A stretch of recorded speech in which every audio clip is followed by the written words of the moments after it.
Hello po, ang recipe ko na ito ay medyo maraming proseso, pero hindi po kayo magsisisi once na nailuto mo siya. The best po ito sa darating na bagong taon para maiba naman ang kakanin natin. Tara na at iluto natin ang chicken sticky rice in banana leaves.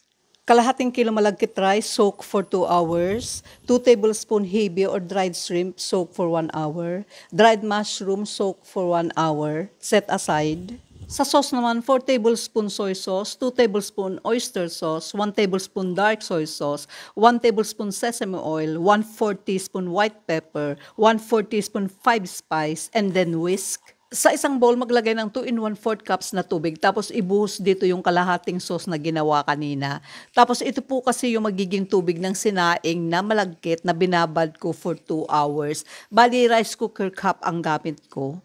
Sa filling naman, gagamit tayo ng 400 grams chicken breast strips, 1 tablespoon soy sauce, 1/2 teaspoon white pepper, 1/4 teaspoon 5 spice, 1 tablespoon shoestring wine, kung wala okay lang, 1 teaspoon cornstarch may tubig, then mix. Sa isang mainit na pan, i-fry ang sausage, sliced mushroom, and chopped dried shrimp, cook and set aside. Sa same pan, maglagay ng konting oil. Pag mainit na, ilagay na ang chicken, lutuin ng konti. Tapos isunod na yung garlic, lutuin until fragrant, and isunod na ang mushroom mixture at yung sauce. Mix and set aside. Okay, start na po tayo magbalot. Una, idarang sa apoy ang banana leaves para matibay and babango din po ang ating iluluto.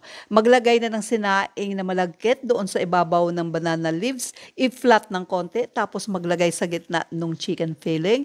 And itap again ang sinaing. Tapos balutin na as shown, super dali ng pagbalot, no need tali. And repeat the process hanggang maubos ang mixture. Pag kumukulo na yung tubig, steam na natin ng 45 minutes. After 45 minutes, luto na, kainan na.